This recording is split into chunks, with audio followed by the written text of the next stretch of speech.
And ladies and gentlemen, welcome to the first edition of the new Inside Berm podcast. I am your host, Jake the Monstar Keel, ready to be doing this again. Let me fix my little microphone here real quick. Ready to be doing this again. It's been a while since I've been able to share with you, the love of motorsports. Thank you, Justin Condon, our first commenter. Stoked to see it back. I'm stoked to be back. So we're going to be doing this uh, weekly, and it's really exciting to get started here because it's going to be an ever evolving show, and every week we're going to be talking about what is going on that week, what is the big uh, thing that's happening, what's causing uproar or applause in the racing universe.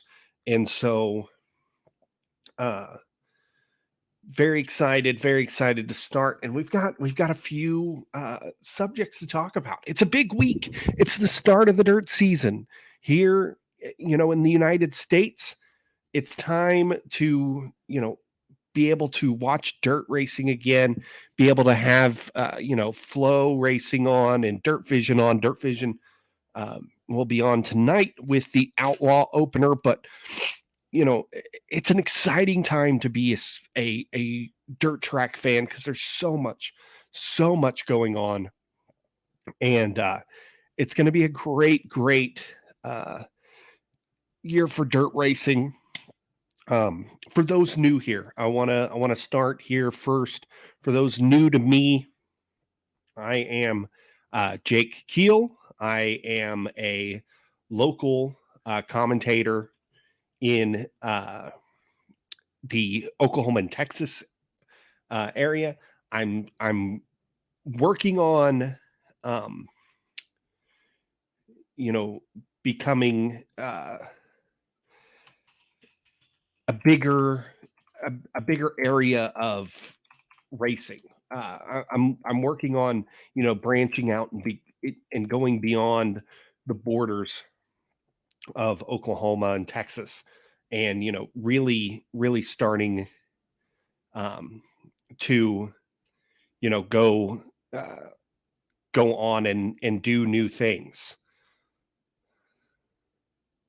This 1 second. I had a little bit of feedback there in my ears, but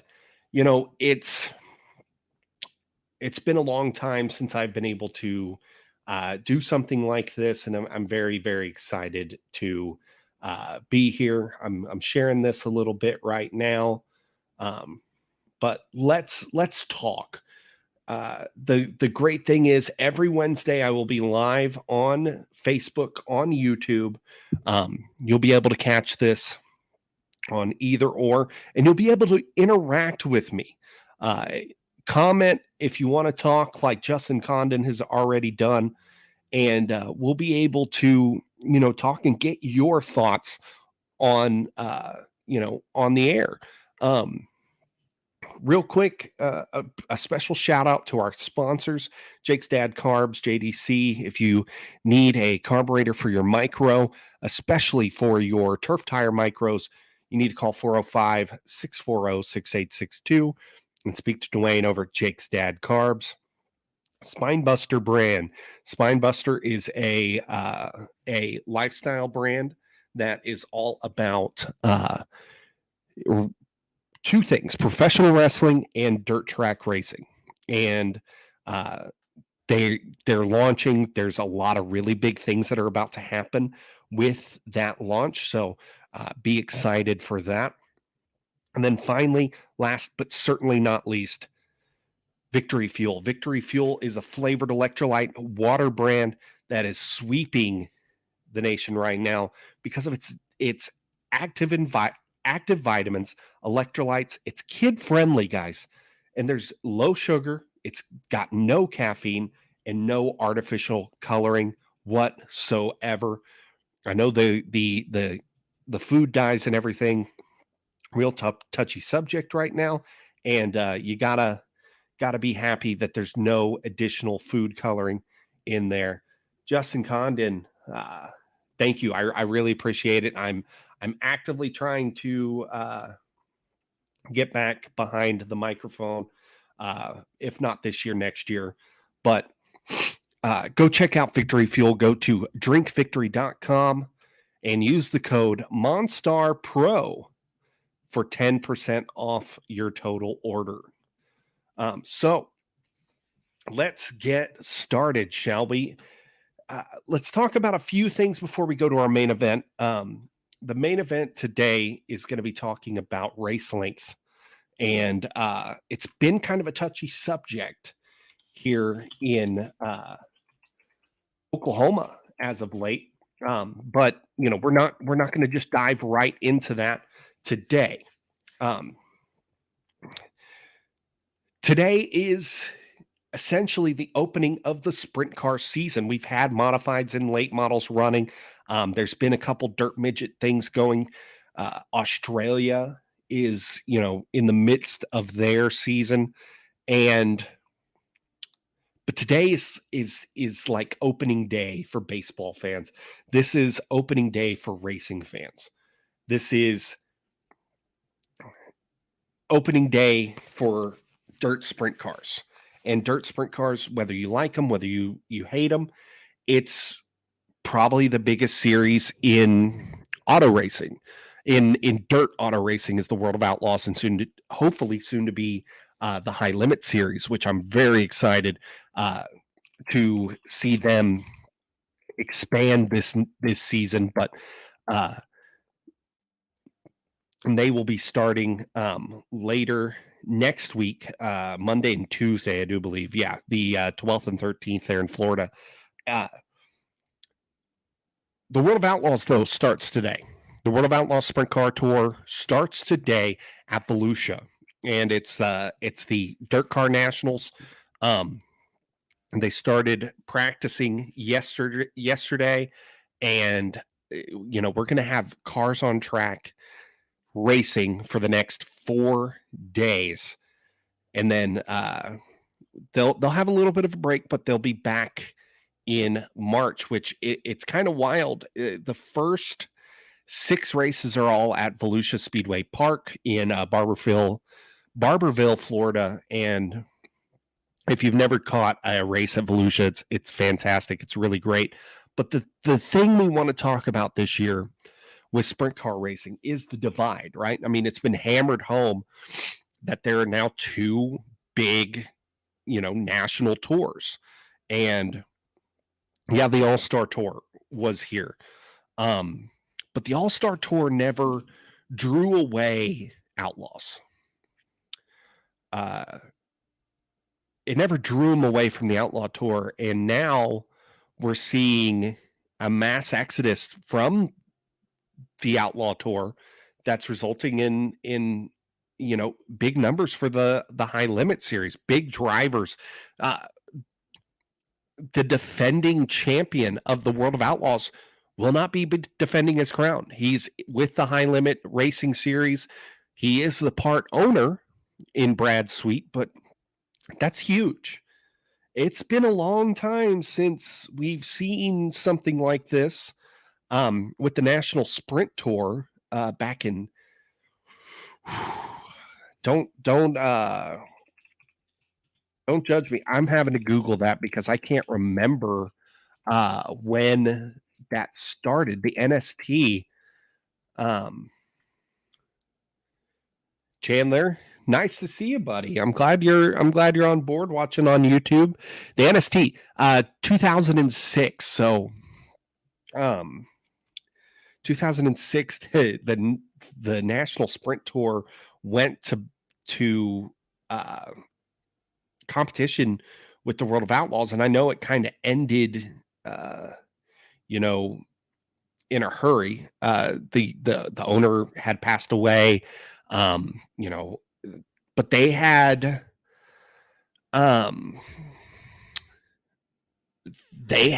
brought over some of the biggest names in the world of outlaws. They had Danny Lasowski, Steve Kinzer, Tim Kading went over there. The number 6 KC General Store car was over there. The 14 of Elite Racing was over there.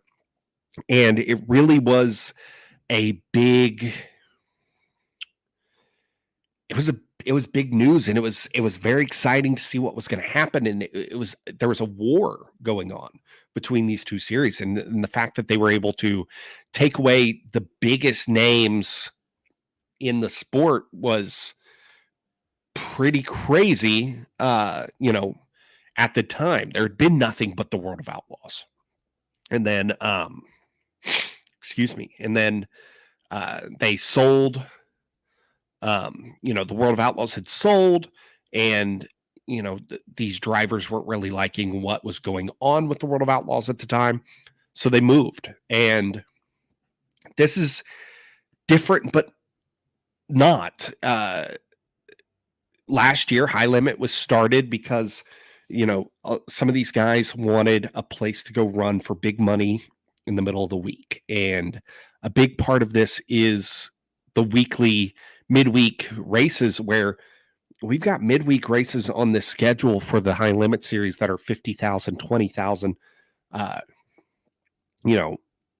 anywhere from 20 to 50,000 to win on a Tuesday or a Wednesday.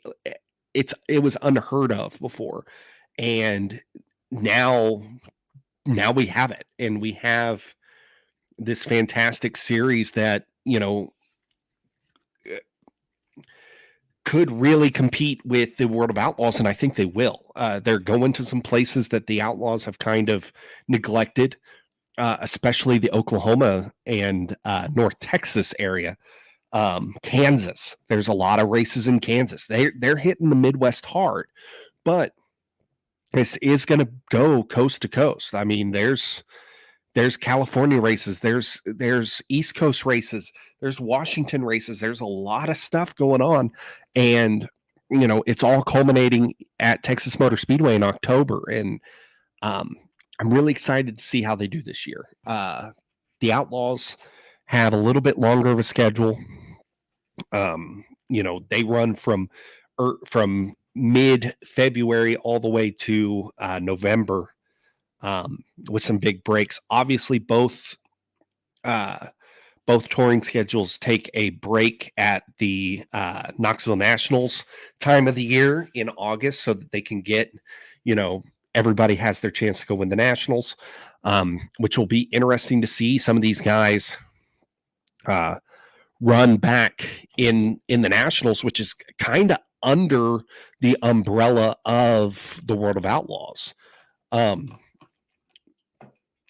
You're not going to see a Brad Sweet run a lot of races this year with the Outlaws. I wouldn't be surprised if he ran at all with the Outlaws, except for at Knoxville, which is basically just appearance points, if I'm not mistaken. But it's going to be very interesting to see, what happens there. And, they got a lot of drivers, and you're seeing a lot of drivers move over. You're seeing a lot of 2-car teams kind of tackle both sides. You're going to see Shark Racing is sending Jacob Allen on the High Limit Tour, but Logan Schuchart is going to continue to run the Outlaw Tour and go for the Outlaw Championship. You're going to see Roth Motorsports. They've got 2 cars this year, with James McFadden running the High Limits and Buddy Kofoid going for the Outlaw Championship. It's going to be a really interesting year, and I'm very excited to get, both. I'm really excited to get both race series, going head to head and see what's going to happen. Preferably both flourish and we get healthy competition, and it keeps both series, gaining in popularity. I want to see both series thrive and us be able to watch good 410 World of Outlaws style racing with both the high limits and the 410s. Now, or the high limit and the outlaws. The high limit series is kind of taking the place of the all-star circuit. The all-star circuit is gone. It was bought by Brad Sweet and Kyle Larson, who are the owners of the high limit series.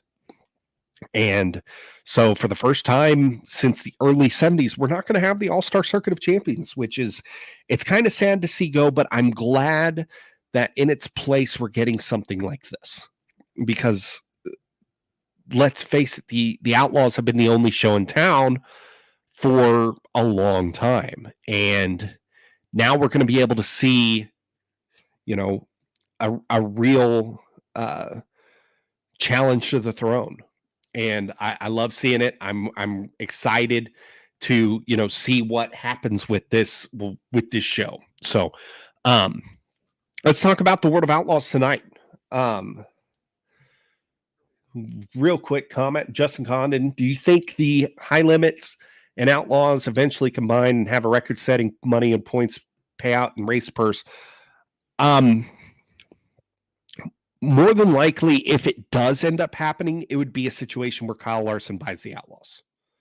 I could see that happening. I could see that being a thing, that happens in the near future. Kyle has made mention that he would love to, run full time with the Outlaws and, do more with the Outlaws. I could see it happening. I'm not going to hold my breath on it. I'm not going to hold my breath on the Outlaws and High Limit joining each other. But it's a really exciting idea, right? Them bringing their high purses, their midweek races over to the Outlaw Tour, it could work. But the Outlaw Tour has got to be willing to change. The Outlaw Tours, I wouldn't say the words are stagnant because it's still exciting, but, there are some places that they kind of refuse to go to. And I think High Limit is making it a little bit easier for tracks to obtain dates. We're seeing just here in Oklahoma, we're seeing, I believe, 4 races, which is unheard of. Let me count them real quick. We got 3 dates on the High Limit Tour. And previously, we were lucky if we got Lawton. And, I know the Outlaws are planning to go back there. They're going to Arrowhead. So we'll see. But I like the idea that High Limit is giving regions a shot that were kind of forgotten. And if you were here in the 80s and the 90s and the 70s, this was sprint car territory. There were 410s here all the time. There were 410 weekly guys. There were guys on the weekly circuit here in Oklahoma that could beat the Outlaws. And then it just kind of died. And it died with the fairgrounds, but the Outlaws stopped coming here way before the fairgrounds got torn down. I want to say their last race here was in 2005. So it kind of died here, and then bam, I think what really got the idea that Oklahoma had these tracks that could be big 410 national touring series tracks was COVID. And when the All-Stars decided to come down through Oklahoma and Texas and had their 2-week series where they just hit almost every track along the way, and Red Dirt Raceway that year was the best race the All-Stars put on the entire year, maybe the best 410 race of the year. Southern Oklahoma Speedway, big, near half-mile track, big and wide. Those cars, I was at that race in I had not seen a 410 car look as fast as they did in Southern Oklahoma Speedway. And I've been to Knoxville. I went to the half mile at the fairgrounds. They were booking it around Southern Oklahoma Speedway. And then Salina High Banks on the schedule for high limits. That's going to be a fantastic show. Salina always has a good raceway. And 81 Speedway. I mean, you got 81 Speedway and Lakeside on the schedule for the high limits. They've been kind of neglected from the Outlaws as of late. Texas Motor Speedway.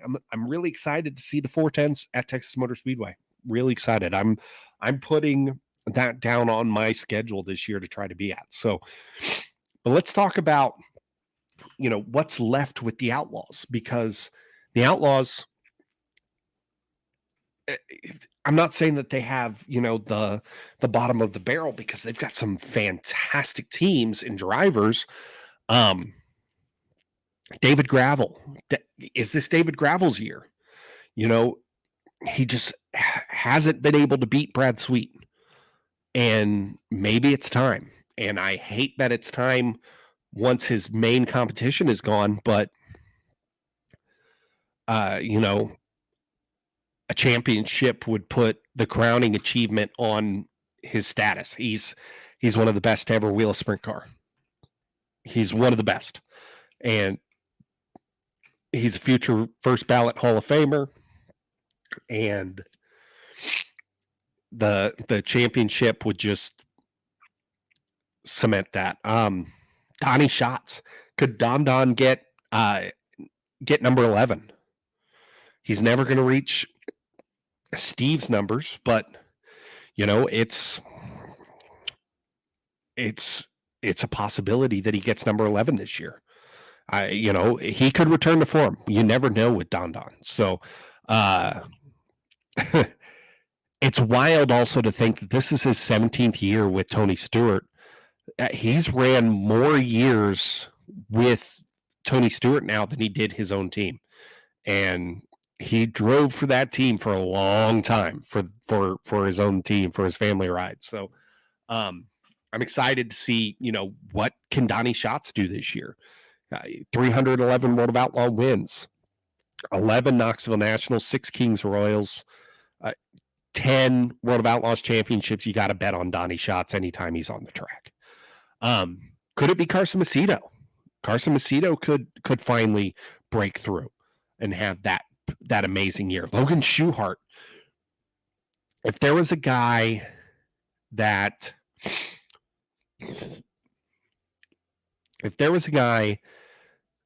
I wish everything for, it would be Logan Schuchart. Sorry, Logan Schuchart.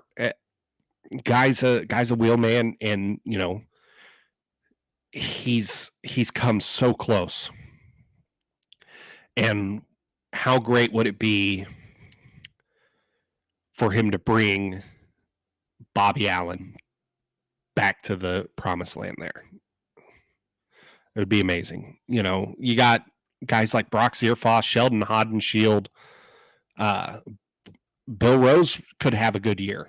He's got a great sponsor. He's got a full-time sponsor, and that there's going to be more money out of that car. Maybe he has a good year where he breaks through for some wins. We're seeing Bill Baylog go full-time with the Outlaws. The North Pole Nightmare. I never thought we'd see that happen, but here he is.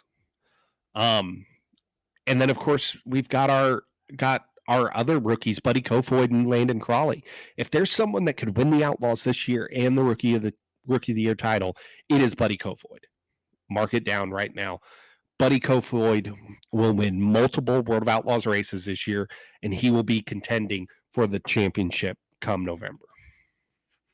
That's where I'm at right now. But, I can't wait. It all kicks off tonight. I'll be posting my thoughts later tonight after the races are over. And I'm excited to see what the new year brings. But let's talk about what we're all here for.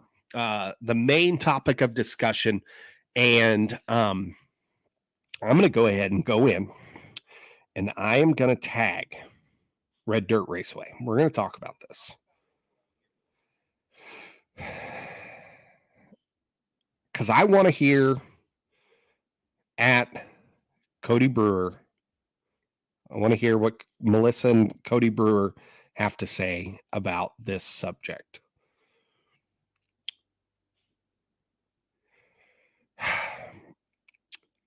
It's been a crazy week talking about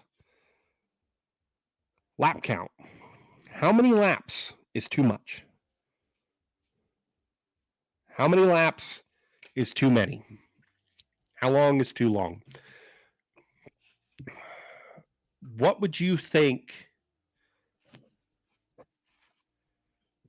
as a racer, as a fan for a sprint car? For a sprint car, we're going to talk about sprint cars. Dirt late models can go a little longer. You know, they've got their 100 lappers, and modifieds can do the same, and it's still enjoyable. I think the longer for those cars, the better. But sprint cars, it's in the name. It's a sprint. It's not, it's not a marathon. Sprint cars are a sprint. Usually 20 to 30 laps is a sweet spot for a sprint car. 20 to 30 laps is definitely the sweet spot for a dirt midget.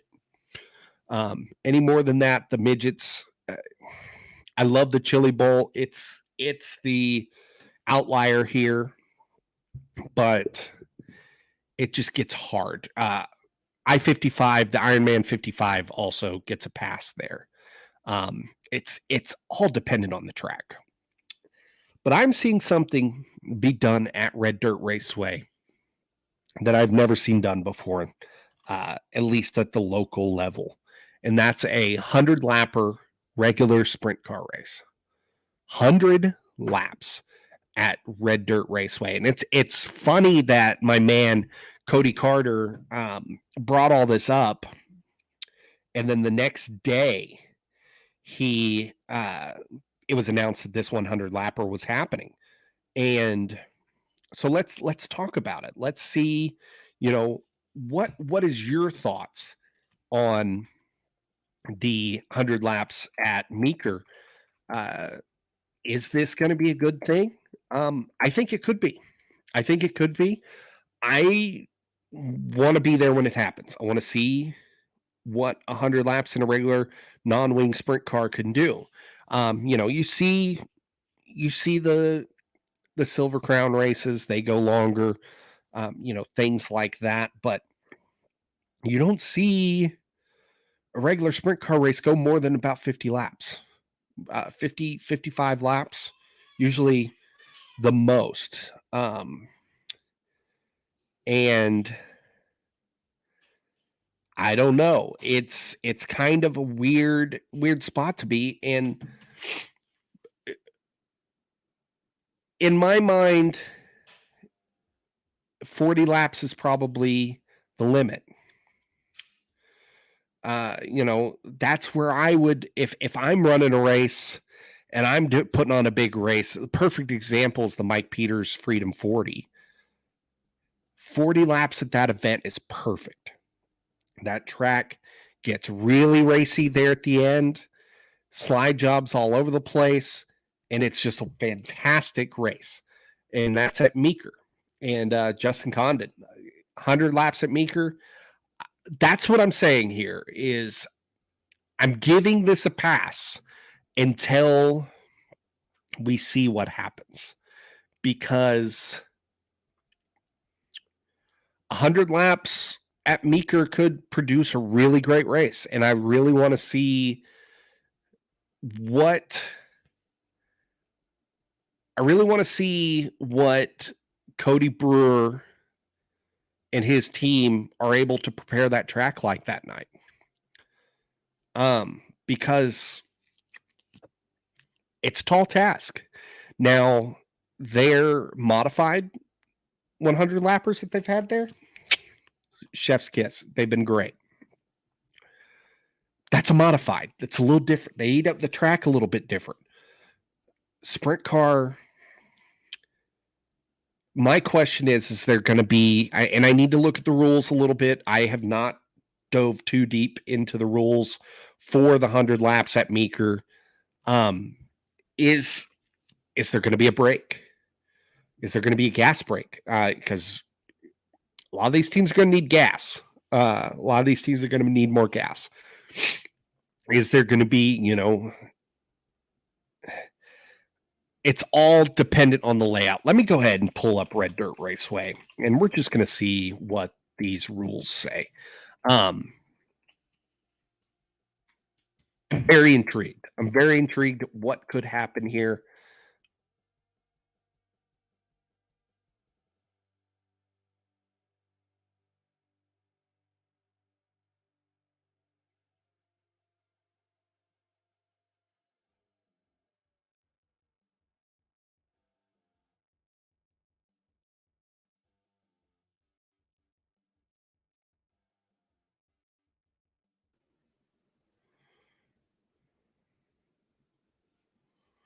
Okay, that was weird. I lost my stream there for a second. My streamer just immediately closed down. But anyway, I'm very intrigued about what 100 laps at Red Dirt Raceway could look like. We're seeing it's not on their website. We're seeing, something unprecedented, at least here in Oklahoma. And I don't know, how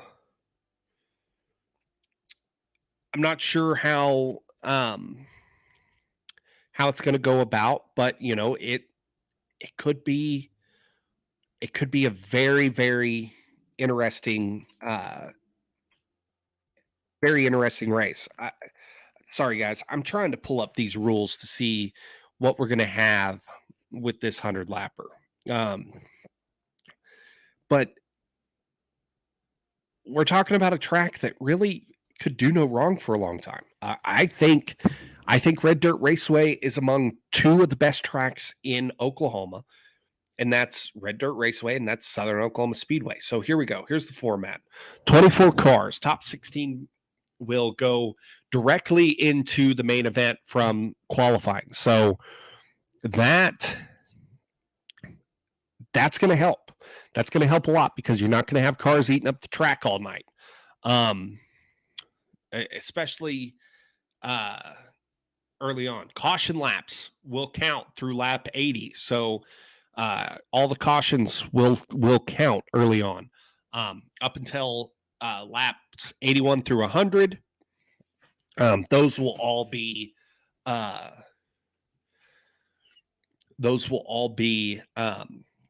only green flag laps counting. Any red flag between 40 and 60 will be an open red for fuel and adjustments. If there is no red, there will be a open red thrown at lap 60, and they have the discretion to throw it between lap 50 and lap 60. So, okay, this is what we needed to know.